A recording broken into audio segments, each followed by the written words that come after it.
কোরআনে কারীমে আল্লাহ রাব্বুল আলামিন ইরশাদ করেছেন, ফাযকুরুনি আযকুরকুম ওয়াশকুরু লি ওয়ালা তাকফুরুন। আল্লাহ বলেছেন তোমরা আমার স্মরণ করো। তোমরা যদি আমার স্মরণ করো, আল্লাহ ওয়াদা করেছেন যে আল্লাহ তাআলা ফেরেশতাদের মধ্যে আমাদের আলোচনা করবেন, আমাদের স্মরণ করবেন। এটা আমাদের জন্য বিরাট বড় সম্মানের বিষয়। কোন মন্ত্রী, কোন এমপি, কোন প্রধানমন্ত্রী, কোন প্রেসিডেন্ট যদি কারোর একজন সাধারণ মানুষের আলোচনা তার দরবারে করে, তার প্রশংসা যদি করে, আমরা প্রত্যেকটা মানুষ গর্ববোধ করি, তাই না? সেখানে মহান সৃষ্টিকর্তা আল্লাহ রাব্বুল আলামিন তার কাছে থাকা ফেরেশতাদের কাছে আলোচনা করবেন। কাদের? যারা দুনিয়াতে আল্লাহর জিকির করে, আল্লাহর স্মরণ করে, আল্লাহর কথা বলে, আল্লাহর আলোচনা করে, আল্লাহর আলোচনা শুনে, আল্লাহর নির্দেশ আদেশ নিষেধ এগুলো জানে, শুনে আমল করে, এদের প্রতি আল্লাহ তাআলার অনুগ্রহ এতটা হয় যে আল্লাহ রাব্বুল আলামিন ফেরেশতাদের মজলিসে তাদের আলোচনা করে। এবং আল্লাহ আরো বলেছেন, ওয়াশকুরুলি ওয়ালা তাকফুরুন, তোমরা আমার শুকরিয়া আদায় করো, না শুকরি করবা না, কুফরি করবা না।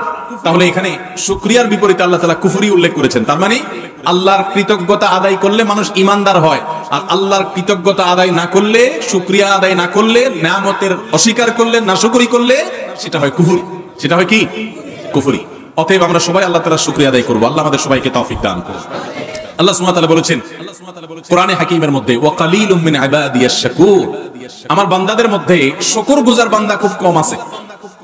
খুব কম সংখ্যক মানুষই আছে যারা কৃতজ্ঞ। সমাজের মধ্যে অকৃতজ্ঞ মানুষের সংখ্যা বেশি। অকৃতজ্ঞ মানুষের সংখ্যা বেশি, আর শুকরিয়া আদায় করে, কৃতজ্ঞতা আদায় করে এরকম মানুষের সংখ্যা পরিমাণ কম। তো আল্লাহ তাআলা এই কম ভালো মানুষের সংখ্যা যে কম, শুকরগুজার মানুষ, আল্লাহ তাআলা তাদের কাতারে আমাদের সবাইকে শামিল হওয়ার তৌফিক দান করুন। ভাইরা আমার, আল্লাহ সুবহানাহু ওয়া তাআলার গুণবাচক অনেকগুলো নাম আছে। কোরআনে অনেকগুলো নাম আল্লাহ তাআলা বর্ণনা হয়েছে, তার ভিতরে একটা হলো শাকুর। আল্লাহ তাআলা একটা গুণবাচক নাম কি ভাই? শাকুর মানে হলো যিনি বান্দা যে কৃতজ্ঞতা আদায় করে, আল্লাহ তাআলা সেই কৃতজ্ঞতাকে অ্যাকসেপ্ট করেন। এবং আরেকটা অর্থ হলো বান্দা যে আল্লাহর ইবাদত করে, আল্লাহ তাআলা তার বিনিময় দান করেন, অস্বীকার করেন না। যদি সে সঠিকভাবে ইখলাসের সাথে করে, তো আল্লাহ তাআলা তার বিনিময় দান করেন। এটা হলো আল্লাহর জন্য, আল্লাহর শানে শুকরিয়ার অর্থ, যে আমরা যখন কোনো ভালো কাজ করব, ঈমান আনবো, আল্লাহ তাআলা কারোর কোনো ভালো কাজ নষ্ট করবেন।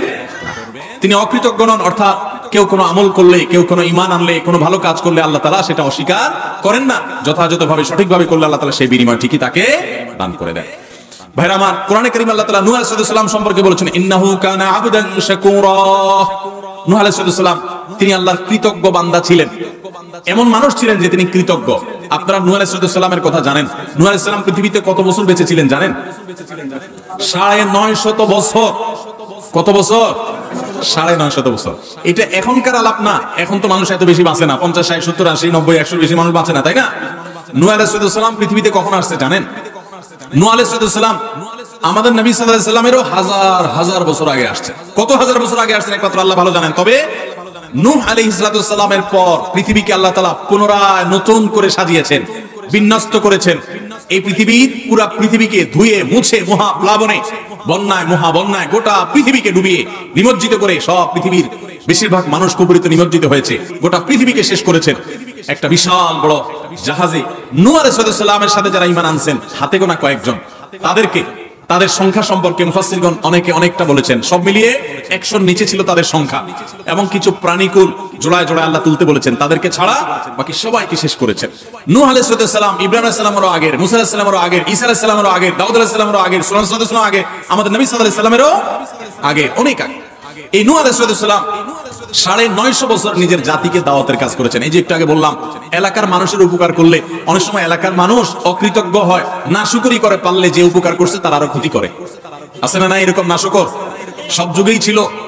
এই নাশুকরকারীরা নিজেদের কপাল পড়ে, আর কারোর কপাল তারা পুড়তে পারে না। নূহ আলাইহিস সালামের জাতিকে নূহ আলাইহিস সালাম যখন দাওয়াত দিয়েছেন ইসলামের পথে, তাদের উপকার করতে গেছেন তিনি, তারা উল্টা তার ক্ষতি করতে গেছে, তার কথা শুনতে চাই নাই। আল্লাহ তাআলা তাকে এত ধৈর্য দিয়েছেন, এত কিছুর পরও তিনি আল্লাহর শুকরিয়া আদায় করেছেন। অভিযোগ করে, আল্লাহর প্রতি অনুযোগ করে তিনি তার দাওয়াতের কাজ বন্ধ করেন নাই। তিনি বলেন না, আল্লাহ কাদের কাছে পাঠাইছো তুমি, এরা একটাও মানুষ না, কথা শুনে না। তিনি আল্লাহর শুকরিয়া আদায় কেমন করেছেন, যে কোরআনে আল্লাহ তাআলা তাকে সার্টিফিকেট ইস্যু করেছেন, ইন্নাহু কানা আবদান শাকুরা। নিশ্চয় নূহ তিনি আল্লাহর কৃতজ্ঞ বান্দা ছিলেন। এত বড় পরীক্ষা নিয়েছেন, গোটা সমাজ তার উল্টা, গোটা সমাজ তার বিপরীত, এরপরেও আলহামদুলিল্লাহ বলতে ভুল করতেন। আমাদের তো একটু সামান্য বিপদ আসলেই আমরা অস্থির হয়ে ব্যাকুল হয়ে শুকরিয়া আদায় করা তো দূরের কথা, আল্লাহর ব্যাপারে আমরা অভিযোগ করি। ঠিক না ভাই? ঠিক। তো নূহ আলাইহিস সালাম আল্লাহ তাআলা শুকরিয়া আদায় করছেন এত বিপদ হওয়া সত্ত্বেও। তো যেটা বলছিলাম, নূহ আলাইহিস সালাম এত পরীক্ষা আল্লাহ তাআলা তাকে নিয়েছেন, সুবহানাল্লাহ, এত বিপদ, এত কষ্ট, এরপরেও আলহামদুলিল্লাহ বলেছেন, আল্লাহ শুকর আদায় করেছেন, তাই না? আইয়ুব আলাইহিস সালাম, কোরআনে আল্লাহ তাআলা তার আলোচনা বিভিন্ন জায়গায় করেছেন। এত অসুখ দিয়েছেন, এত কষ্ট, অসুখের যাতনা, কষ্টে ভয়াবহ একটা অবস্থা, দুর্বিষহ একটা পরিস্থিতির মধ্যে পড়েছে, এত কষ্ট ছিল, এরপরেও ওই অবস্থায়ও আল্লাহর শুকরিয়া আদায় করতেন, আল্লাহর কৃতজ্ঞতা আদায় করতেন, অবনত হয়ে থাকতেন এবং বলতেন, রব্বি আন্নী মাসসানিয়াদ দুররু ওয়া আনতা আরহামুর রাহিমিন। ও আমার রব, আমার অসুখ আমাকে স্পর্শ করেছে, অসুখ আমাকে পেয়ে বসেছে, আর আপনি তো সবচেয়ে বড় দয়াশীল, সবচেয়ে বড় অনুগ্রহকারী, আমার প্রতি রহম করেন। কোনো অভিযোগ নাই, আল্লাহর কাছে অনুনয় বিনয় করে দোয়া করেছেন। এই দোয়া করার পর আল্লাহ তাআলা তার অসুখ ভালো করে দিয়েছেন। আমাদের যে সমস্ত ভাই বোনদের অসুস্থতা কাটে না, তারা আইয়ুব আলাইহিস সালামের এই দোয়াটা পড়বেন, রব্বি আন্নী মাসসানিয়াদ দুর ওয়া আনতা আরহামুর রাহিমিন। ও আমার রব, ও আমার পালনকর্তা, আমাকে অসুখে ধরেছে, আর আপনি তো সবচেয়ে বড় রহমশীল, সবচেয়ে বড় দয়ালু, সবচেয়ে বড় মায়ালু, আপনি তো অতিশয় দয়া করেন আল্লাহ, তার মানে আপনি আমার অসুস্থতা ভালো করে দেন। এই দোয়াটা আল্লাহর কাছে নিবেদন করবেন বিনয়ের সাথে, অভিযোগ না, অনুযোগ না, আল্লাহর কাছে শুকরিয়া আদায় করবেন, সবর করবেন। রব্বি আন্নী মাসসানিয়াদ দুররু ওয়া আনতা আরহামুর রাহিমিন। ভাইরা আমার, আল্লাহ তাআলা ইব্রাহিম আলাইহিস সালাম সম্পর্কে বলেছেন, শাকিরান লিআনউমি, শাকিরান লিআনউমি। কি সার্টিফিকেট আল্লাহর তরফ থেকে, সুবহানাল্লাহ। ইব্রাহিম আলাইহিস সালামের গোটা জীবনের দিকে যদি তাকান, কোরআন খোলেন শুরু থেকে শেষ পর্যন্ত, কোরআনের পারায় পারায়, কোরআনের সূরায় সূরায়, কোরআনের পাতায় পাতায়, কোরআনের পৃষ্ঠায় পৃষ্ঠায়, লাইনে লাইনে ইব্রাহিম আলাইহিস সালামের পরীক্ষার কথা আল্লাহ তাআলা কোরআনে কারীমে নিজেই বলেছেন, ওয়াইদিবতালা ইব্রাহিম রাব্বুহু বিকালিমাতিন ফাতাম্মাহুন। ইব্রাহিমকে তার রব আল্লাহ তাআলা কয়েকটা পরীক্ষা নিয়েছেন। তোমরা স্মরণ করো সেই সময়ের কথা যে প্রত্যেকটা পরীক্ষায় তিনি উত্তীর্ণ হয়েছেন, একটা পরীক্ষায়ও ফেল। কি পরীক্ষা ভাই! মানব ইতিহাসে কারোর কাছ থেকে এত কঠিন পরীক্ষা নেওয়া হয় নাই যত কঠিন পরীক্ষা নেওয়া হয়েছে আল্লাহ নবী ইব্রাহিম আলাইহিস সালামের কাছ থেকে। একেবারে শুরুতেই পরীক্ষা। নিজে হলেন তাওহীদবাদী, বাবা হলেন মূর্তি পূজারী। আছে না এরকম যে এলাকার মানুষ মূর্তি পূজা করে, কবর আর মাজার পূজা করে, আপনি তাওহীদের কথা বলেন, আপনি একা, তাদের দল ভারী। আছে না নাই? ইব্রাহিম আলাইহিস সালামের জীবনে এই বিপদ ভয়াবহ আকার ধারণ করেছে এবং তাকে অগ্নিকুণ্ডে নিক্ষেপ করা হয়েছে, আগুন জ্বালিয়ে সেখানে ফেলে দেওয়া হয়েছে। আল্লাহ তাআলা অলৌকিকভাবে বাঁচিয়েছে। তাকে পাথর মেরে মেরে ফেলবে, নানাভাবে হত্যা করবে, হুমকি দেওয়া হয়েছে। শেষ পর্যন্ত নিজের জন্মভূমি, নিজের এলাকা, সেই ইরাকের সে অঞ্চল ছেড়ে তাকে চলে আসতে হয়েছে। এলাকায় থাকতেই পারেন না, ফিলিস্তিন বা মিশর হয়ে ফিলিস্তিন পর্যন্ত আসছেন।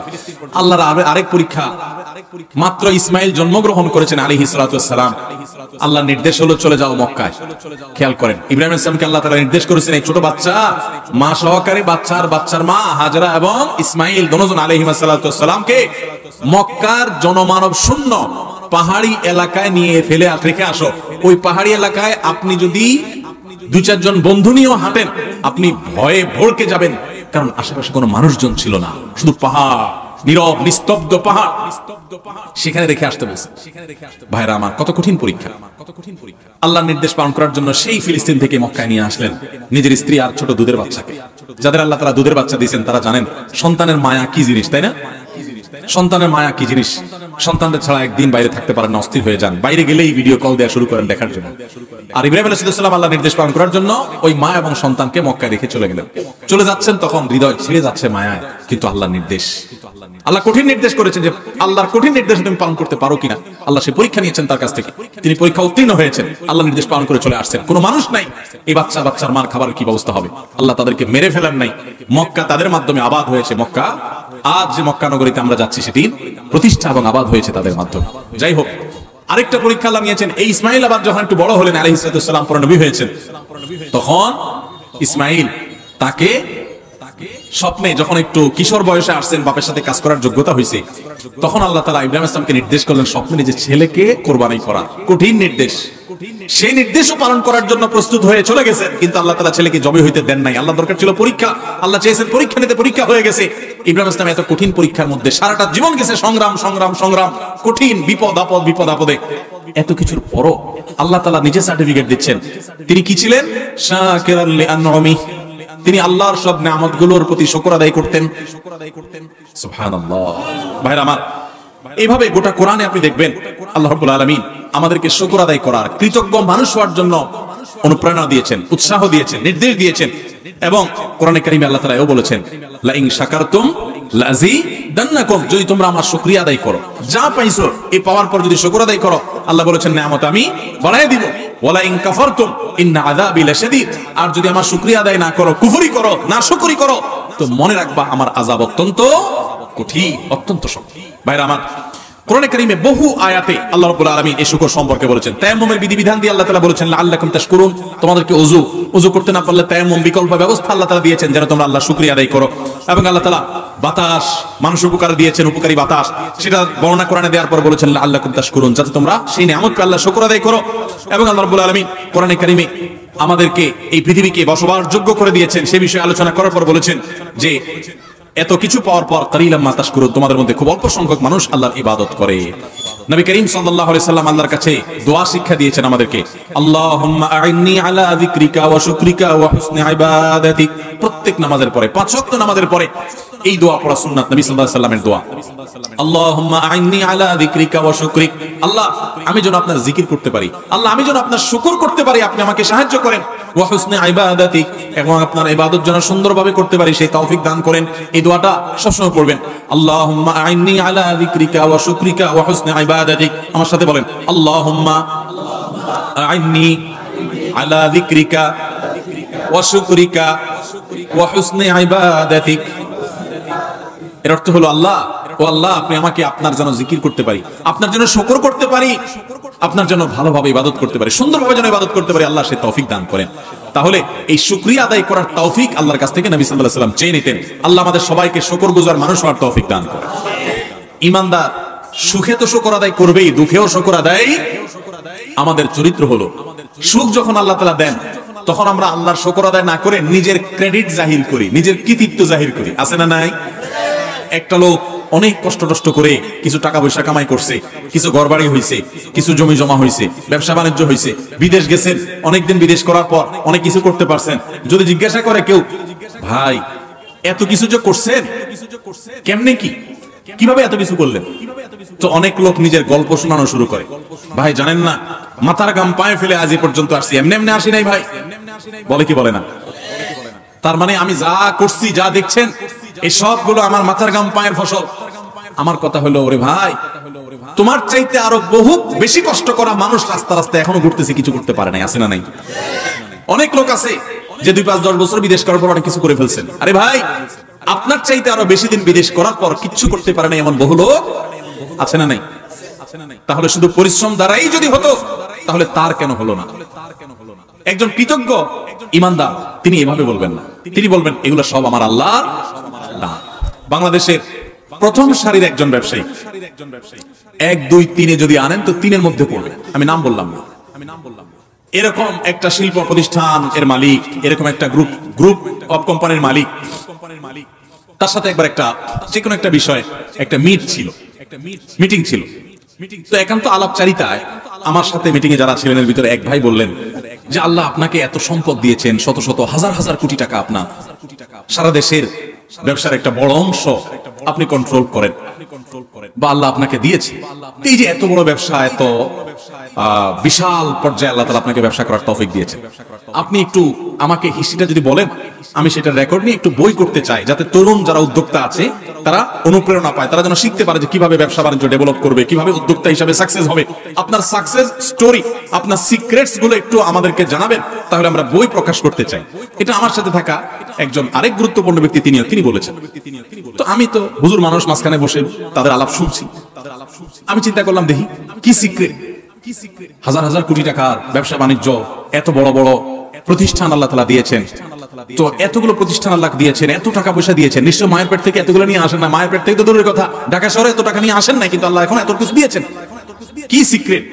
এত অল্প সময়ের ব্যবধানে, মানে আরেক জেনারেশন পর্যন্ত যাওয়া যা লাগে না, নিজে আইসাই 20-30-40 বছরের মধ্যে ব্যবসা বাণিজ্য করে এত দূর এগিয়ে গেছেন। কি সিক্রেট?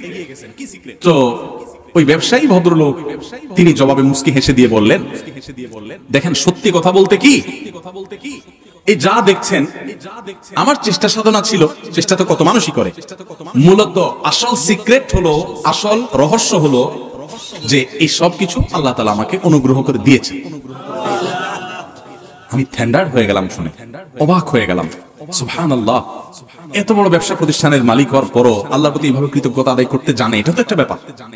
হ্যাঁ, বিশাল বড় হসপিটালের মালিক, বিশাল বড় প্রতিষ্ঠানের মালিক, নিশ্চয়ই আল্লাহ তাআলা তাকে সেই শুকরিয়া আদায় করার মানসিকতাটা দিয়েছেন। অন্তত আমার সামনে তো তাই হয়েছে। তো এই যে ঘটনা, এই ঘটনা থেকে আমি পরে বিভিন্ন সময় একান্ত আলাপচারিতে আমি বলি, নাম উল্লেখ করা ছাড়া বলি, যে আল্লাহ সুবহানাহু ওয়া তাআলা মানুষকে যা দেন, মানুষের সেখানে নিজের ক্রেডিটের জাহির করা এটা হলো মূর্খতা, অজ্ঞানতা। মানুষ চেষ্টা করতেই পারে, কিন্তু দেওয়ার মালিক কে? আল্লাহ সুবহানাহু ওয়া তাআলা। আমার চাইতে বহু ভালো ছাত্র ছিল মাদ্রাসায়, কিন্তু দেখা যায় যে তার এত কাজ করার সুযোগ, তৌফিক হয় নাই। আমার যে তৌফিক হয়েছে, আমি ছাত্র জীবনে অনেক ভালো রেজাল্ট করেছি, অনেক ফলাফল করেছি, বোর্ড স্ট্যান্ড করেছি, হান করেছি, তান করেছি, বিদেশ গিয়েছি, শিখেছি, ট্রেনিং নিয়েছি। এসব গাল গল্প দিলে আমি বহুত লম্বা লম্বা গল্প দিতে পারি। সত্যিকারের গল্প হলো যে আমার রব আমার প্রতি অনুগ্রহ ভিক্ষা করেছে। ঠিক আমি ঠিক? অতএব আল্লাহ যখন নেয়ামত দেন তখন অনেকে শুকর আদায় করতে পারে না।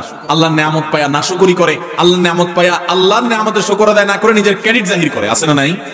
এটা ইমানদারের চরিত্র হতে, ইমানদারের গুরুত্বপূর্ণ একটা চরিত্র হলো সে আল্লাহর শুকরিয়া আদায় করবে, সে কৃতজ্ঞ থাকবে, সে বিনয়ী হবে, তার মাথা অবনত হবে, তার মাথা নিচের দিকে যাবে, তার মাথা উপরের দিকে মুখ করে আসে অহংকার করবে না, সে বিনয়ী হবে এবং আল্লাহ যা দিয়েছেন, তাহাজ্জুদ পড়ার যদি কখনো তৌফিক হয় তো অন্য আরেকজন শুয়ে আছে সেদিক তাকাবে না, তাকাবে এদিকে যে আল্লাহ আমাকে দয়া করেছেন, অনুগ্রহ করেছেন, আমাকে তৌফিক দিয়েছেন। আমি মাহফিলে আসতে পেরেছি, অনেকে আসতে পারেন নাই, আল্লাহ আমাকে দয়া করেছেন, এটা আমার ক্রেডিট না, এটা আল্লাহর দয়া, আল্লাহর অনুগ্রহ। আল্লাহর অনুগ্রহের শুকরিয়া আদায় করলে, নেয়ামতের শুকরিয়া আদায় করলে বান্দার মধ্যে অহংকার থাকে না। অহংকারী মানুষকে পৃথিবীতে কেউ দেখতে পারে, প্রত্যেকটা মানুষ অহংকারীকে ঘৃণা করে। অতএব আল্লাহর প্রতি আমরা শুকর আদায় করবো তো ইনশাআল্লাহ। সুসময়ে শুকর আদায় আমরা অনেকে করি না, আবার অনেকে আসি সুসময়ে তো শুকর আদায় করি না, দুঃসময়েও শুকর আদায় করি না, দুঃসময় বরং আরো অভিযোগ করি, চিন্তা করি যে আমি শুকর আদায় করবো কি নিয়ে। অনেকের ধরেন কারোর অসুখ আছে, হয়তো কোনো বিপদ আপদ আছে, হয়তো কোনো পেরেশানি আছে। এই পেরেশানির সময়, বিপদ আপদের সময় ওনাকে যদি জিজ্ঞাসা করেন ভাই কেমন আছেন, তো কি বলে? হ্যাঁ, মনে করেন খুব বিপদ আপদে আছে, খুব ঝামেলা যাচ্ছে, মুসিবত আছে, পেরেশানি আছে, অসুখ বিসুখ আছে, যদি জিজ্ঞাসা করেন ভাই কেমন আছেন, কি বলবে? কোন মতে আছে। আর কি বলবে? আর কয়া লাভ নাই। আর কি বলবে? আর কেমন থাকবো, কেমন আছি দেখতেই তো আছে, এরকম নানান কথা না বলি আমরা। আহা, এটা ইমানদারের কথা না ভাই, এটা ইমানদারের কথা না। এখন আপনি বলবেন হুজুর এটা কোনো কথা, বেচারা বিপদে আছে সেটা বলতে পারবে না। হ্যাঁ, বিপদের কথা বলবেন মালিকের কাছে। বিপদের কথা কার কাছে বলবেন? জায়গা মতো বলবেন। আরে গোলামদের কাছে বিপদের কথা বলে লাভটা কি? গোলামদের কাছে বিপদের কথা বলে লাভ আছে? বিপদের কথা বলতে হবে কার কাছে? আল্লাহর কাছে। দুহাত তুলে চোখের পানি দিয়ে বুকটা ভাসিয়ে দিবেন, ভিজিয়ে ফেলবেন। তো ভাই যেটা বলছিলাম যে ইমানদার তার বিপদ আপদের কথা, তার কষ্টের কথা অবশ্যই বলবে, বলবে না মানে না বললে মানুষ হালকা হবে কোত্থেকে।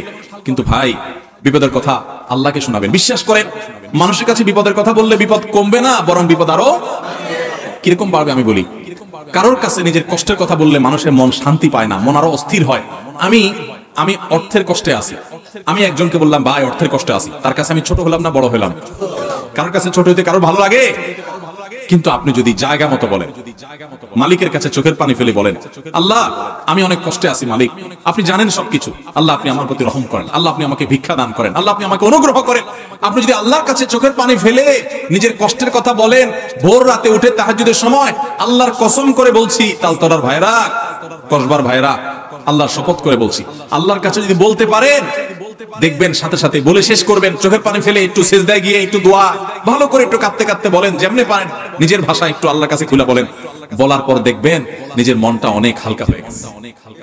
যাদের জীবনে এই অভিজ্ঞতা নাই সালহাতু সাঙ্গেবুদি দিল খারাস আজমুদে এক জামানা খাকেবাস। বহুকাল পাথর হয়েছিলে, কিছু সময় একটু মাটি হয়ে দেখো ভাই, একটু মাটি হয়ে দেখো, একটু মাটি হয়ে দেখো, আল্লাহর কাছে একটু বিনম্র হয়ে দেখো, আল্লাহর কাছে একটু ছোট হয়ে দেখো, একটু চোখের পানি ফেলো ভাই। একদিন একটু ভোর রাতে উঠো, ও যুবক ভাই আমার, তাহাজ্জুদ পড়ে একটু দুহাত তুলে আধা ঘন্টা ধরে একটু কাঁদো আল্লাহর কাছে। আল্লাহ, আমার চাকরি হচ্ছে না, দাঁড়ে দাঁড়ে ঘুরছি, আল্লাহ হচ্ছে না, তোমার কাছে অসম্ভব বলতে কিচ্ছু নেই। তুমি যদি জীবনের শেষ মুহূর্ত পর্যন্ত চাকরি না দাও, তোমার ব্যাপারে আমার কোনো অভিযোগ নাই মালিক, কিন্তু আমি তোমার কাছে রহমত চাই, দয়া চাই, অনুগ্রহ চাই। আল্লাহ আমাকে অমুক কষ্ট দিয়েছে, আমি কারোর কাছে শোনাতে চাই না, আল্লাহ তোমার কাছে বলে রাখলাম, তুমি আমার মনকে শান্তি দাও। ভাইরা, আল্লাহর কাছে এভাবে যদি খুলে খুলে কথা বলেন না, আপনি দেখবেন কথা বলার পর আপনার মনটা হালকা হয়ে গেছে, অনেক শান্তি লাগছে, দেখবেন অনেক বেশি ভরসা পাবেন, অনেক বেশি আস্থা পাবেন। আল্লাহ শপথ করে বলছি, পরীক্ষা হলেও, পরীক্ষা করে হলেও আল্লাহর কাছে নিজের অভিযোগগুলো বলার অভ্যাস গড়ে তোলেন, চেষ্টা করেন। তাহাজ্জুদে পড়ে, তাহাজ্জুদ উঠতে পারেন না, দিনের বেলা রাতের বেলা 2 রাকাত নফল নামাজ পড়ে কোন একটা কোনায় দাঁড়িয়ে বসে দুহাত তুলে আল্লাহর কাছে একটু চোখের পানি ফেলেন, একটু চাইতে থাকেন। মুখে কিচ্ছু বলতে পারেন না, দরকার নাই, শুধু চোখের পানি ফেলেন আর মনের ভাষায় কথা বলেন। আল্লাহ তাআলা আলিমুম বিযাতি সুদূর, অন্তরে মানুষ কি বলে সেটাও আল্লাহ জানেন। শুধু চোখের পানি ফেলে আল্লাহর কাছে অভিযোগগুলো বলেন, ইনশাআল্লাহ আপনার মন হালকা হবে। আমরা কি করি, বিপদ আসলে অভিযোগের কথা মানুষকে শুনাই, মানুষকে শুনাই আমরা নাশুকরি করি। যদি জিজ্ঞেস করে কেমন আছেন, ভাই কেমন আর থাকবো, দেখেন না কেমন আছি, কি চলতেছে দেখতেছেন না, আমরা নাশুকরি করি। এই নাশুকরি করলে পেরেশানি কমবে না, পেরেশানি আরো বাড়বে। আর আল্লাহ তাআলার নাশুকরির কারণে আমি গুনাহগার হব। এখন আপনি বলতে পারেন, হুজুর আমি কষ্টে আছি, তো আমি বলবো না যে হ্যাঁ ভাই আমি কষ্টে আছি। কষ্টে আছি বলাটা দোষের বিষয় না, কিন্তু ইমানদার কষ্টের মধ্যে থেকেও আল্লাহ শুকরিয়া আদায় করবে, কষ্টের মধ্যে থেকেও আল্লাহ। এখন কেউ বলতে পারে এটা কেমন কথা বললেন ভাই, কষ্টের মধ্যে থেকে শুকর আদায় করবে কেমন? একজন মনে করেন মোটরসাইকেল অ্যাক্সিডেন্ট করছে, বাইক অ্যাক্সিডেন্ট করছে, অ্যাক্সিডেন্ট করে বেচারা পা ভেঙে গেছে, হাত ভেঙে গেছে। এখন সে আল্লাহর কাছে কি বলে শুকর আদায় করবে যে আল্লাহ আমার ট্যাংকটা ভেঙে দিছো, তোমার শুকরিয়া। সে কোন যুক্তিতে শুকর আদায় করবে? এই যে একটু আগে বললাম যে বিপদেও আল্লাহর শুকর আদায় করতে হবে, তো এখন বেচারা কোন যুক্তিতে শুকর আদায় করবে? যুক্তি শুনেন, যুক্তি হলো এই যে লোকটা বাইক অ্যাক্সিডেন্ট করেছে, তার হয়তো একটা হাত বা একটা পাও ভাঙছে বা অন্য কোনো ক্ষতি হয়েছে, ধরেন একটা পাও কেটেই ফেলে দিতে হয়েছে বা পড়ে গেছে, আলাদা হয়ে গেছে, আল্লাহ না করুক এরকম কারো হলো। সে যে যুক্তিতে শুকর আদায় করবে সেটা হলো যে আল্লাহ তাআলা এই বাইক অ্যাক্সিডেন্টে আমার মৃত্যু দিতে পারতেন, পারতেন কি পারতেন না? অনেক মানুষ বাইক অ্যাক্সিডেন্টে মৃত্যুবরণ করে, অনেকের মৃত্যু হয় না, এমন ভাবে পঙ্গু হয়ে যায়, এমন ভাবে ইনজুর্ড হয়ে যায়, আহত হয়ে যায় যে মাসকে মাস আইসিইউতে থাকার পর সেন্স আসে না, মরেও না বাঁচেও না। হয় কি হয় না? তো আল্লাহ রাব্বুল আলামিন আমাকে সেই অবস্থা দেন নাই, তার চাইতে আমি বহুগুণ ভালো আছি। অন্তত সেই দিকে তাকিয়ে ইমানদার বলবে আলহামদুলিল্লাহ, আমার একটা পাও ভাঙছে, আল্লাহ আমাকে তো জীবিত রাখছেন, আমার একটা পাও ভাঙছে, আরেকটা পাও তো আল্লাহ ভালো রেখেছেন, আমার এই বিপদটা হয়েছে, অমুকটা তো হয় নাই। এরকম যখন চিন্তা করবেন তখন নগদ একটা লাভ হবে কি জানেন? একেবারে নগদ লাভ হবে। ওই কষ্ট যেটা আপনার হচ্ছে, আপনার পাও ভাঙলো, আপনার যে পেরেশানি, এই পেরেশানিতে সাথে সাথে একটা মানসিক প্রশান্তি পাবেন, কারণ আপনি নিজেকে এর চাইতে কঠিন পরিস্থিতির সাথে কম্পেয়ার এবং তুলনা করেছেন। তুলনা করার সঙ্গে সঙ্গে আপনার মনের ভিতরে প্রশান্তি অনুভব করবেন, আলহামদুলিল্লাহ আমি তো প্রাণে বেঁচে আছি। আমি তো অনেককে জানি যে সে অ্যাক্সিডেন্টে গিয়ে সে ব্রেইনে আঘাতপ্রাপ্ত হয়ে সেন্সলেস হয়ে সে আইসিইউতে, সে মাসকে মাস বছরকে বছর ভুগতেছে, বিছানায় সারা জীবনের জন্য শুয়ে গেছে, আর সে মৃত্যু পর্যন্ত উঠতে পারবে না, এভাবে তার বাকি জীবন কাটাতে হবে।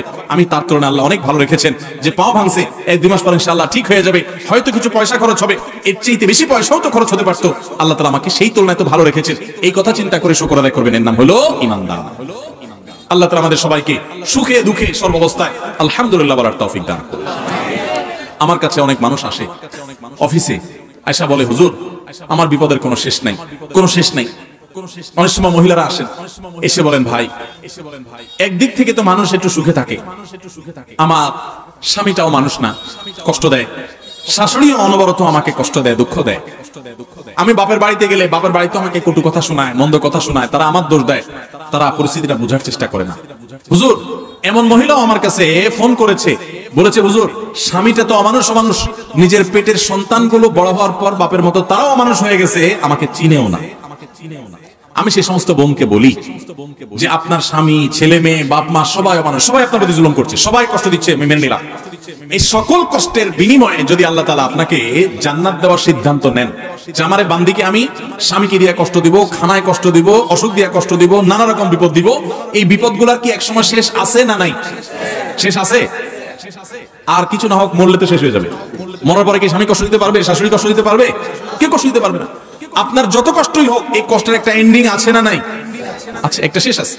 যদি আপনার কষ্ট শেষ হওয়ার পর আল্লাহ সুবহানাহু ওয়া তাআলা কিয়ামতের দিন আপনাকে বলেন, বান্দা তোমাকে অনেক কষ্ট দিয়েছি, বিভিন্ন ভাবে পরীক্ষা করেছি, তুমি সারা জীবন 40, 50, 60 বছর কষ্ট করেছো, এই 50 বছর টানা বহু দিক থেকে কষ্ট সহ্য যে করেছো, তার বিনিময়ে তোমাকে অনন্ত অসীম কালের জান্নাত, যেটা শুরু আছে শেষ নাই, সেই জান্নাত তোমাকে আমি ওই 40 বছরের কষ্টের বিনিময়ে দিয়ে দিলাম। তাহলে এই ডিলিংসটা, এই আল্লাহর সাথে এই ডিলটা, আল্লাহর সাথে এই লেনদেনটা, এই বিনিময়টা, এই কম্পেয়ারটা, দুনিয়ার কষ্টের বিনিময়ে আখিরাতে অনন্ত অসীম কালের জান্নাত যদি আল্লাহ দেন, তাহলে সেটা লাভজনক না লস? লাভ না? তো ইমানদার যখন এভাবে দেখবেন, তখন তার ওই দুঃখের মধ্যে থেকেও সুখের হাসি হাসতে ইচ্ছা করবে, সুযোগ তৈরি হবে। আল্লাহ ইমানদারকে এত বেশি সমৃদ্ধ করেছেন। নবী সাল্লাল্লাহু আলাইহি ওয়াসাল্লাম বলেছেন, আজাবান লি আমরিল মুমিন, ইমানদারের পুরো বিষয়টাই তো পেকুলিয়ার, অদ্ভুত, আশ্চর্যজনক। কি রকম? ইন্না আমরাহু কুল্লাহু খায়র, ইমানদারের পুরো জীবনটা, পুরো লাইফটাই তো কল্যাণই কল্যাণ। ইমানদার হলো হাতির মতো। হাতি, বাংলা একটা কথা আছে না, হাতি বাঁচলেও লাখ মরলেও লাখ, এটা কথা বলে না? ইমানদার হলো সেরকম যে ইমানদার তার কোনো ক্ষতি নাই যদি সে সঠিক সিদ্ধান্তটা গ্রহণ করতে পারে, ঠিক মতো যদি স্টিয়ারিং হুইলটা ধরে রাখতে পারে, তার লসের কোনো সম্ভাবনা নাই। নবী সাল্লাল্লাহু আলাইহি ওয়াসাল্লাম বলেছেন, ইন আসাবাহু খায়রুন, ইমানদারকে আল্লাহ যদি সুখ দেয়, শান্তি দেয়, টাকা পয়সা দেয়, সম্পদ দেয়, রোগ বালাই মুক্তি করে দেয়, ভালো স্বামী, ভালো স্ত্রী, ভালো জীবন সঙ্গী, সঙ্গিনী, সন্তান সবকিছু দেয়, ভালো কিছু যদি ইমানদার পায়, তাহলে সে একদিকে তো ভালো কিছু পাইলো, পাইয়া আবার সাথে সাথে বললো এগুলো আমার কোনো ক্রেডিট কৃতিত্ব না, এগুলো সব আল্লাহর দান। সে যদি অন্তরের গভীর থেকে আল্লাহকে শুকরিয়া জানায়, বলে আলহামদুলিল্লাহ, আমাকে যা দিয়েছেন সব আল্লাহ দিয়েছেন, আমি শুকরিয়া আল্লাহ করলাম, এরকম যদি সে করে, সুবহানাল্লাহ, তাহলে একদিকে সে সুখ ভোগ করলো, আবার সে শুকর আদায় করলো, শুকর আদায় করার কারণে জান্নাতের সুখ তার দাঁড়ায় গেল। তাহলে লাভই। এবার বলবেন তাহলে দুঃখ হলে লাভ কেমনে হয়? দেখেন দেখি। যখন ইমানদারের দুঃখ হয়, কষ্ট হয়, বিপদ হয়, তখন সে সবর করে, ধৈর্য ধারণ করে, আল্লাহর ফয়সালাকে মেনে নেয়। এই সবর করার বিনিময়ে আল্লাহ তাআলা জান্নাত দিবেন তাকে। আস-সাবরু সাওয়াবুহু আল জান্নাহ, ইন্নামা ইউওয়াফাস সাবিরুনা আজরাহুম বিগাইরি হিসাব। আপনারা কি জানেন কিয়ামতের ময়দানে কোন ইমানদারকে, কোন মানুষকে আল্লাহ তাআলা কোন হিসাব করে বিনিময় দিবেন না, বিনা হিসাবে দিবেন, যে হিসাব নিকাশ নাই, বিনা হিসাবে ঢেলে দিবেন আল্লাহ তাআলা কাকে জানেন? একমাত্র ব্যক্তি সবরকারী। কোন ব্যক্তি?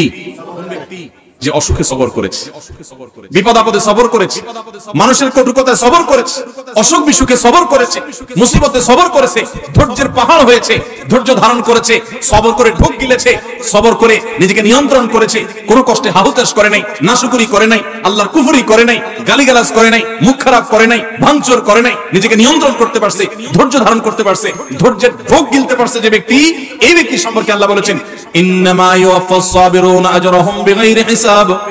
সবরকারীদের বিনিময় আল্লাহ রাব্বুল আলামিন কিয়ামতের ময়দানে কোনো হিসাব নিকেশ করা ছাড়া, তুমি নামাজ কয় ওয়াক্ত পড়ছো, রোজার কতগুলো সওয়াব পাবা, সুবহানাল্লাহ কতবার পড়ছো, আলহামদুলিল্লাহ কতবার পড়ছো, কয়বার কোরআন খতম দিছো, কয়বার কি ভালো কাজ করছো, এই সমস্ত হিসাব নিকেশ নাই বান্দা। তুমি সারা জীবন সবর করেছো, সব ক্ষেত্রে সবর করেছো, আজকে তোমার দেওয়ার ক্ষেত্রে কোনো হিসাব নিকেশ নাই, বিনা হিসাবে আল্লাহ তাআলা ঢেলে দিবেন।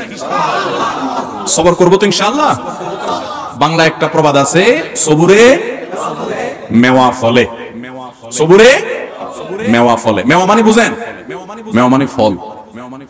সবর যখন মানুষ করে, একটা সময় আল্লাহ তাআলা ফল দেন। ভাইরা আমার, পৃথিবীতে একটি মানুষ, ভালো করে শুনে রাখেন, পৃথিবীতে একটি মানুষ দেখাতে পারবেন না যে সবর করে সে ক্ষতিগ্রস্ত হয়েছে। আপনি বলবেন দুনিয়াতে সে বহুত সবর করছে, যতই সবর করছে মানুষ তার উপর আরো চাপায়া পড়ছে।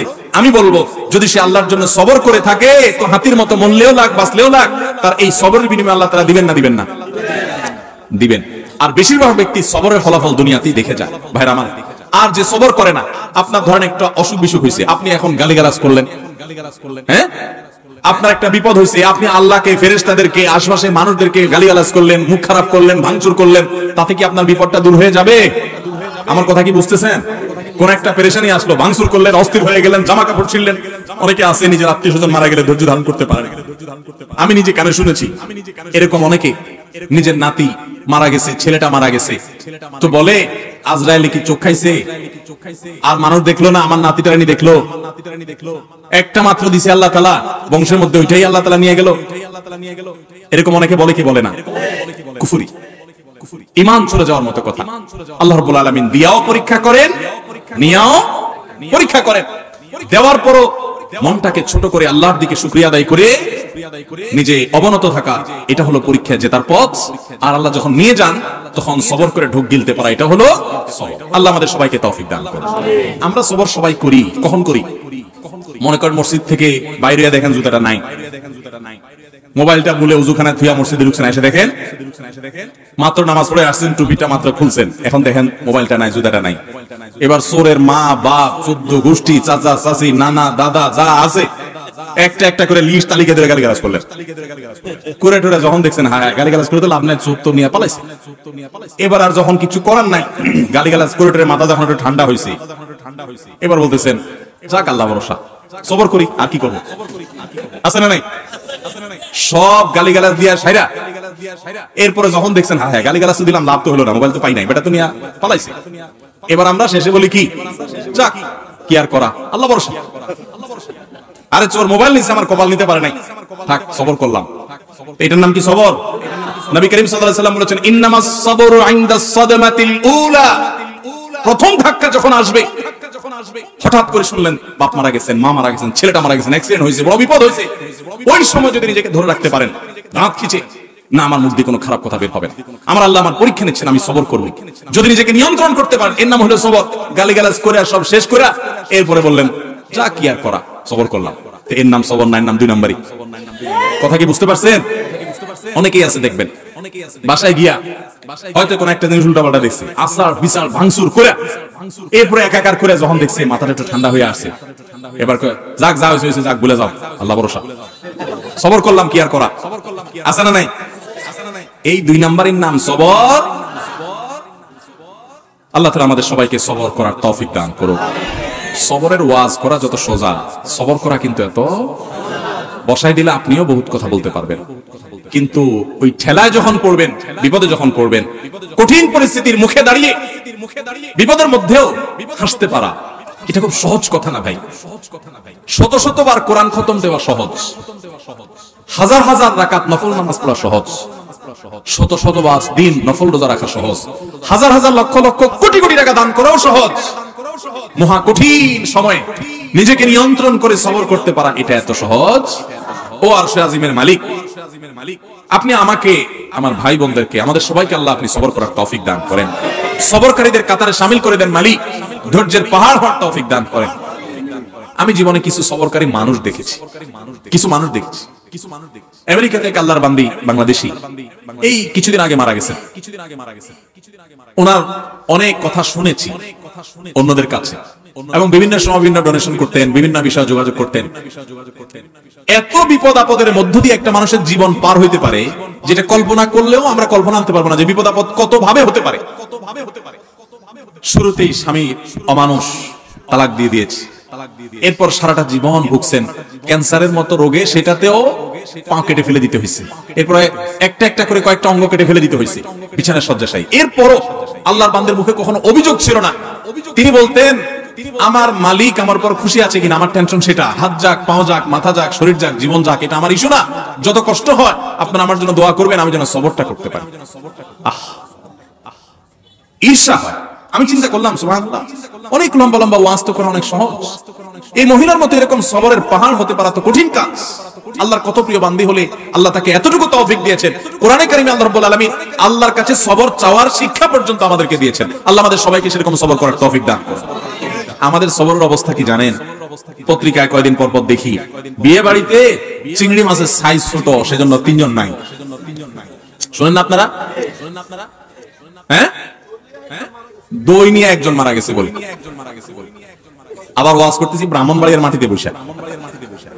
আপনারা মন খারাপ করেন না, ব্রাহ্মণবাড়িয়া না, এই ব্যাপারে গোটা বাংলাদেশের সব জায়গার মানুষই কম বেশি আমরা বেসবর, ঠিক না? ঠিক ভাইরা আমার, কোন মুখে আল্লাহর কাছে জান্নাত দাবি করব বলেন? নবীদেরকে জীবন্ত করাত দিয়ে টুকরা করে ফেলা হয়েছে, আগুনে নিক্ষেপ করে ফেলে দেওয়া হয়েছে, একটা পর একটা ভয়াবহ পরীক্ষা নেওয়া হয়েছে। আল্লাহর নবী হওয়ার পর, আল্লাহর রাসূল হওয়ার পর তিলে তিলে তিলে তিলে আল্লাহ তাআলা তাদের পরীক্ষা নিয়েছেন, কষ্ট দিয়েছেন। শুধু তাদের নয়, নবী সাল্লাল্লাহু আলাইহি ওয়াসাল্লাম বলেছেন ইন্নাল্লাহা ইযা আহাব্বা কওমান ইবতালাহুম, আল্লাহ যখন কোন জাতিকে, কোন সম্প্রদায়কে, কিছু মানুষকে যখন আল্লাহ বড় বেশি ভালোবাসেন, তখন আল্লাহ তাদের পরীক্ষা করেন, তাদের বিপদ দেন, মুসিবত দেন, একটার পর একটা, একটার পর একটা মুসিবত দিতে থাকে, আল্লাহ পরীক্ষা করেন, আল্লাহ বান্দার ঈমানকে পরখ করেন। আমি কিছু মানুষকে দেখেছি, তারা বলেছে ভাই নামাজ কালাম একসময় পড়তাম না, কই দিনকাল তখন এত খারাপ ছিল না, এখন নামাজ কালাম পড়া ধরছি, হালাল হারাম বাজ বিচার করা ধরছি, সুদ ছেড়ে দিয়েছি, ঘুষ ছেড়ে দিয়েছি, 2 নম্বর পথ ছেড়ে দিয়েছি, এখন দেখি ব্যবসা বাণিজ্য সব দিন দিন নাই হয়ে যেতেছে, সব পায়ের নিচ থেকে মাটি সরে যাচ্ছে। আমি বললাম যে এটাই হলো আল্লাহর পরীক্ষা। আল্লাহর দিকে যখন আসে কেউ, আল্লাহর দিকে আগায়, সে কি আসলেই আগাচ্ছে কিনা, সে কতটা পিওর, তার ভিতর থেকে সে অগ্রসর হয়েছে কিনা, আল্লাহ তাআলা ধাক্কা দিয়ে পরীক্ষা করেন। ভাইরা আমার, চুলের থেকে নুন খসলে আমাদের হাত সামনে চলে আসে, ঠিক না? ঠিক, টোটা সামনে চলে আসে, আমরা হাতা গোছানো শুরু করে দেই। এগুলা কোন ইমানদারের চরিত্র। নবী করিম সাল্লাল্লাহু আলাইহি ওয়াসাল্লাম বলেছেন, সাহাবীদের সাথে একবার যাচ্ছিলেন উনি কোথাও, তো এক জায়গায় এরকম জটলা পেকে গেছে, জটলা পাকা দেখে নবী সাল্লাল্লাহু আলাইহি ওয়াসাল্লাম জিজ্ঞাসা করলেন কি হচ্ছে এখানে? বললেন যে ইয়া রাসূলুল্লাহ, এখানে কুস্তি চলতেছে, এক বীর মারাত্মক শক্তি, তার সাথে কেউ পারতেছে না, যে আসতেছে একটার পর একটা সবগুলোরে কাট করে ফেলা দিচ্ছে, তার সামনে কেউ পারতেছে না। তখন নবী করিম সাল্লাল্লাহু আলাইহি ওয়াসাল্লাম বলেছেন, তোমাদেরকে কি আমি বলে দিব এই লোকটার চাইতে বড় বীর কে? এ তো বাহাদুর খুব, এর চাইতে বড় বীর, এর চাইতে বড় শক্তিশালী মানুষটাকে জানো? সাহাবীরা বলেন, ইয়া রাসূলুল্লাহ অবশ্যই বলেন, এর চাইতে বড় শক্তিশালী মানুষকে আমরা তো জীবনে দেখি নাই, কে সে? নবী সাল্লাল্লাহু আলাইহি ওয়াসাল্লাম বলেছেন, আসো তার সাথে পরিচয় করাই। এই লোকটা যে অনেক বেশি শক্তিশালী, সে অনেক বড় কুস্তিগীর, সে সব মানুষকে কুপকাত করে দিচ্ছে। এর চাইতেও বেশি শক্তিশালী, এর চাইতেও বড় বীর, বড় বাহাদুর হলো সে, যার মাথা যখন চরম রাগান্বিত হয়, মাথা যখন রক্ত যখন লাল হয়ে গরম হয়ে যায়, মাথা যখন তার হট হয়ে যায়, এই গরম হওয়ার পর, রাগ ওঠার পর, চরম রাগের মধ্যেও যে নিজেকে ধরে রাখতে পারে, কন্ট্রোল করতে পারে, ডিলার মতো ছেড়ে দেয় না রাগ, যেখানে সেখানে যাতা করে পরে বেজ্জত হয় না, মুখ ছোট হয় না, নিজেকে যে নিয়ন্ত্রণ করতে পারে, এই লোকটা হলো এই কুস্তিগীর লোকদের চাইতে বড় বীর। ভাইরা আমার, অনেক লোক আছে দেখবেন রাগের সময় ডাইরেক্ট হয়ে যায়, আছে না? ডাইরেক্ট হওয়া বুঝেন কি? মুখ দিয়ে যা আসে তা ছেড়ে দিস, হাত দিয়ে যা আসে ভেঙে ছেড়ে দিস। এরপর জিজ্ঞাসা করেন, ভাই এটা কোনো কাজ করলেন? মাথা যখন ঠান্ডা হয় তখন যদি জিজ্ঞাসা করে, ভাই এটা কোনো কাজ করলেন? পাপের বয়সী লোকটা গায়ে হাত দিলেন, এভাবে মুখ খারাপ করলেন, আপনি শিক্ষিত মানুষ ভাই, এভাবে আপনি এই জিনিসটা ভাঙচুর করলেন, জিনিসটা কি ধরছিল ভাই? যখন জিজ্ঞেস করবেন তখন কি বলবে? আর এসব বলুন, আমার মাথা ঠিক আছে না। তো মাথা ঠিক না থাকলে তার নাম কি? তার তো হসপিটালে থাকা উচিত। লজ্জাও হয় না যে সে আবার বলতেছে মাথা ঠিক আছে না। মাথা ঠিক আছে না মানে তুমি তো পাগল ছিলে, এটা বলো যে আমি মেন্টাল। ভাইরা আমার, এইরকম মেন্টাল মানুষ আমাদের সমাজে ভরা, ঠিক না বে ঠিক? সমাজে ভরা, ডাইরেক্ট হয়ে যায় যে এটা তো ডায়রিয়া রোগীর মতো। ডায়রিয়ার রোগীর যখন ডাইরেক্ট হয়ে যায় তখন বেচারা কন্ট্রোল নিজের প্রতি থাকে না, টয়লেট পর্যন্ত যাইতে পারে না, আগেই কাম সারা যায়, ঠিক না ঠিক? তো যে ব্যক্তির রাগ আসার পর এটা ধরে রাখতে পারে না, কন্ট্রোল করতে পারে না, ছেড়ে দেয়, যেখানে সেখানে যাতা ঘটায় ফেলায়, এই ব্যক্তি হলো এই ডায়রিয়ার রোগীর মতো ডাইরেক্ট হয়ে গেছে, লুজ হয়ে গেছে। এই সমাজে টাইট মানুষ বেশি না লুজ মানুষ বেশি? এখন কি টাইট হবেন না লুজ হবেন? নিজের সঙ্গে সংগ্রাম করবেন যে না, যত কঠিন পরিস্থিতি আসুক আমার মুখ খারাপ হবে না, মুখ দিয়ে গালি বের হবে না, হাত ছুটবে না, আমি অন্যায় করব না, আমি নিজেকে কন্ট্রোল করব। আল্লাহ আমাদের সবাইকে সেই তৌফিক দান করুন। ভাইরা আমার, এরকম হটমেজাজি মানুষগুলো সুস্থ না অসুস্থ? এই অসুস্থ মানুষগুলো আবার নিজের রাগ নিয়ে অনেক সময় বড়াই করে দেখবে, বলবে কি জানেন, আরে ভাই জানেন না, উল্টা পাল্টা দেখলে আমার মাথা ঠিক থাকে না, এরকম বলে না? বলার সময় ভাবসাব এমন যে উনি বিরাট বেটাগিরি জাহির করে ফেলছে, তাই না? যিনি অন্যায় দেখলে ওনার মাথা ঠিক থাকে না। এই একই লোক সারাদিন আকাম করতেছে ঠান্ডা মাথা, নিজের অন্যায়ের বেলা ওনার মাথায় কোনো অসুবিধা, আরেকজনটা দেখলে শুধু মাথা কি হয়ে যায়? গরম হয়ে যায়। খবর নিয়ে দেখলে, টেস্ট করলে দেখা যাবে আমাদের বেশিরভাগই এই অবস্থা। আল্লাহ আপনি আমাদের সবাইকে সুস্থ হওয়ার তৌফিক দান করুন, আমাদের সবাইকে মুসলমান হওয়ার তৌফিক দান করুন। ভালো মুসলমান হলে শুধু নামাজ পড়লে আর ওয়াজ শুনলে হবে না, আর ওয়াজের মাহফিলে এসে ঠিক ঠিক শুধুমাত্র আপনি চিৎকার করলে হবে না। আপনাকে ওই বাজারে যখন মাথা গরম হবে, একটা যখন উল্টা পাল্টা করবে, আস্তে করে নিচের দিক তাকায় থামতে হবে যে আমি এখন নিজেকে নিয়ন্ত্রণ করা পরীক্ষার মধ্যে পড়ে গেছি। আরে ওর মতো মানুষ আমার এত বড় কথা বললো, আমি একটু ধৈর্য ধারণ করি, সমস্যা কি? সমস্যাটা কি? তার মতো মানুষ আমাকে বলছে, তাতে আমার চামড়া খসে যায় নাই, আমি একটু সবর করি। এরপর যদি তাকে বলতে হয়, শাসন করতে হয়, মুখ খারাপ না করে সুন্দরভাবে বলে, যাতে কোনো অসুন্দর না হয়, চেষ্টা করবো না ইনশাআল্লাহ। আল্লাহ আমাদের সবাইকে ধৈর্যশীল মানুষের কাতারে শামিল হওয়ার তৌফিক দান করুন। অনেক বদমেজাজ, ধৈর্য সবর নাই, নামাজ এক গাদা পড়েন, তাসবিহ অনেকগুলো করেন, এই লোকের চাইতে ফরজ আমলগুলো করেন, কবিরা গুনাহ থেকে বাঁচেন, রাগের সময় নিজেকে কন্ট্রোল করতে পারেন, এই লোকের মর্যাদা আল্লাহর কাছে অনেক গুণ বেশি। সবর করবো তো ইনশাআল্লাহ। ভাইরা আমার, শুকরের আলোচনা করতে গিয়া এই সবরের কথা আসছে এবং সেখান থেকে রাগ নিয়ন্ত্রণের কথা আসছে। আল্লাহ তাআলা আমাদের সবাইকে শুকরগুজার মানুষ হওয়ার তৌফিক দান করুন।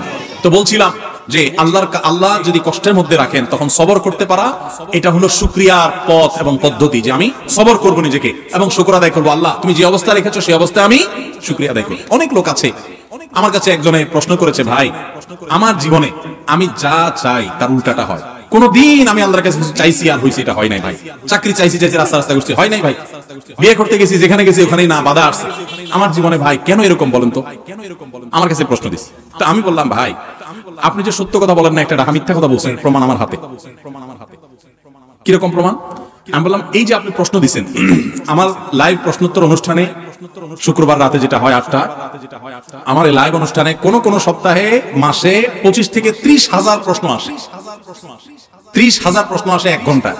আমি উত্তর দিতে পারি 60, 70, 80, 90, বড় জোর 100টা দেওয়া যায় না। 1 ঘন্টায় কয়টা প্রশ্ন উত্তর দেওয়া যায়? প্রশ্ন আসে 25-30,000, কখনো কখনো এভারেজে তো 15-20,000 সবসময় আসে।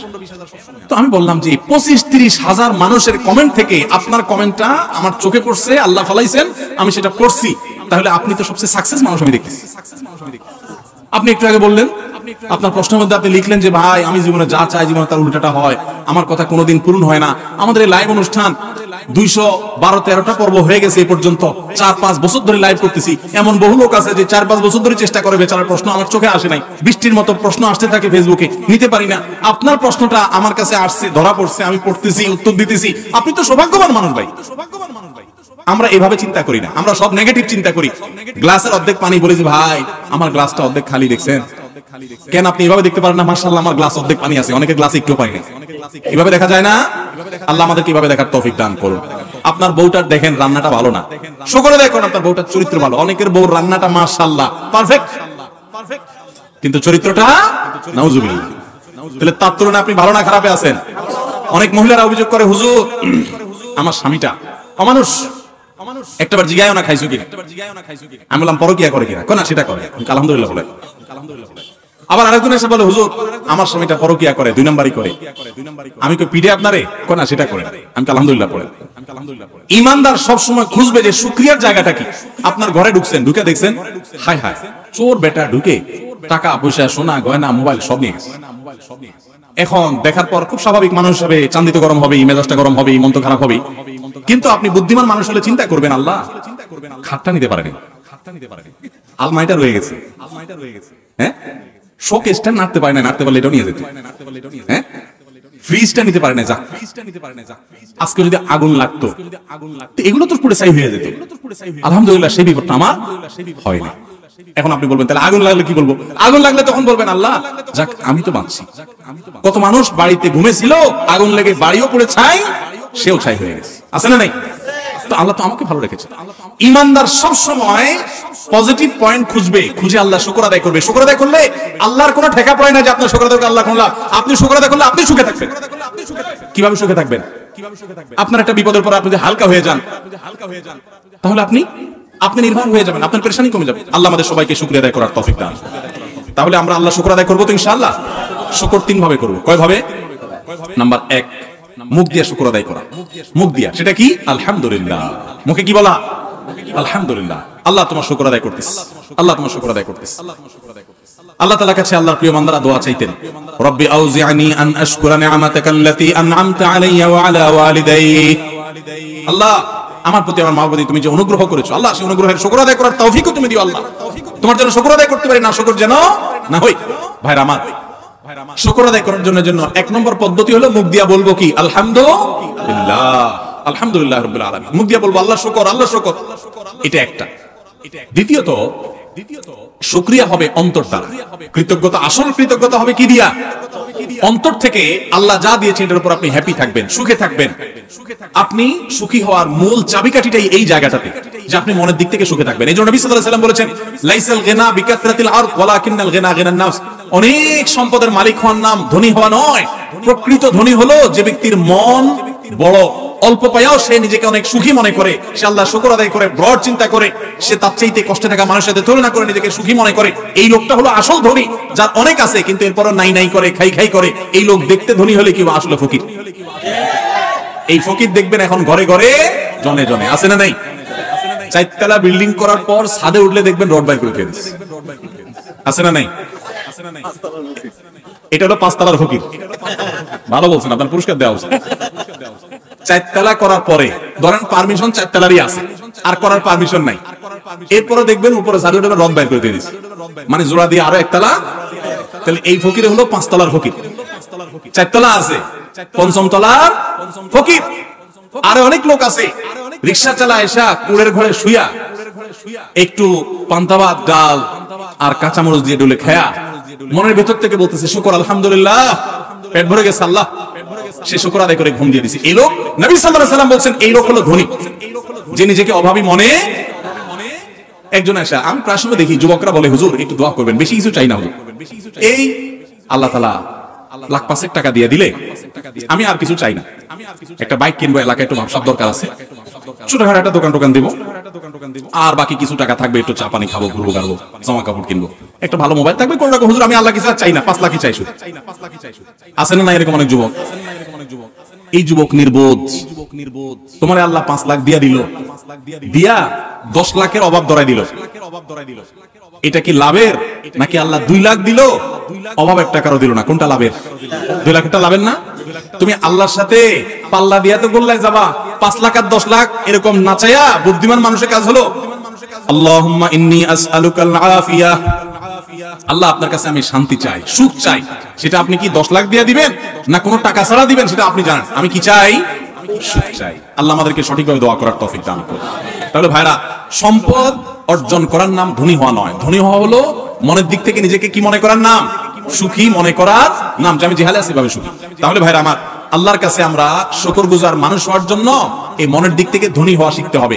যত কষ্টে থাকেন, আপনার চেয়ে আরো কষ্টে থাকা মানুষের দিকে তাকায়া সবর করবেন, ঢোক গিলবেন, সবরে মেওয়া ফলবেই ফলবে, আজ হোক আর দুদিন। এমনকি জীবদ্দশায় যদি না ফেলে, ইমানদারের তো হারাবার কিছু নেই, জান্নাত এবং আখিরাত আছে। আল্লাহ তাআলা এখানকার প্রত্যেকটা কষ্টের বিনিময় হিসাব করে করে যদি আপনি সবর করতে পারেন, তাহলে আল্লাহ আখিরাতে দিবেন। আর যদি গালিগালাজ করে শেষ করে বলেন যে যা কি আর করা, সবর করলাম, তো এই 2 নম্বর সবরের কোনো বিনিময় পাওয়া যাবে? আল্লাহ আমাদের সবাইকে শুকর আদায় করার তৌফিক দান করুন। এই শুকর আদায়ের মধ্যে আবার কিছু মানুষ আছে দেখবেন, আল্লাহ শুকর খুব জোর করে আদায় করে, মাশাআল্লাহ, এটা তো ভালো, কিন্তু বান্দা শুকর আদায় করে না। কথা বুঝছেন? আল্লাহরও শুকর আদায় করতে হবে, আবার বান্দারও শুকর আদায় কিভাবে সেটা? ধরেন আল্লাহ তাআলা আপনাকে অনেক সম্পদ করার তৌফিক দিয়েছেন, পড়ালেখা করে অনেক কিছু করতে পারছেন, যাই হোক কিছু একটা হয়েছে, আপনি তো প্রথমে আল্লাহর শুকর আদায় করবেন, আল্লাহ তৌফিক দিয়েছেন সেজন্য। কিন্তু পাশাপাশি এই এতদূর যাওয়ার পিছনে যদি কারোর অবদান থাকে, তাহলে সেটাও স্বীকার করতে হবে যে এটা আল্লাহ আমাকে দিয়েছেন, অমুক আমাকে সাহায্য করছেন, তার উসিলা ছিল, তার চেষ্টা ছিল, আমি তার নিয়ামতের শুকরিয়া আদায় করি, এটা আপনাকে মুখে স্বীকার করতে হবে। আপনি যদি বলেন যে আরে আল্লাহই আমাকে সব দিয়েছে, আরে কেউ আমার জন্য কিছু করে নাই, তাহলে আপনি আল্লাহর শুকর আদায় করলেন না। এই শুকর আল্লাহ অ্যাকসেপ্ট করবেন না। লাম ইয়াশকুরিন নাস লাম ইয়াশকুরিল্লাহ, যে মানুষের শুকরিয়া আদায় করে না, সে আল্লাহরও শুকরিয়া আদায়।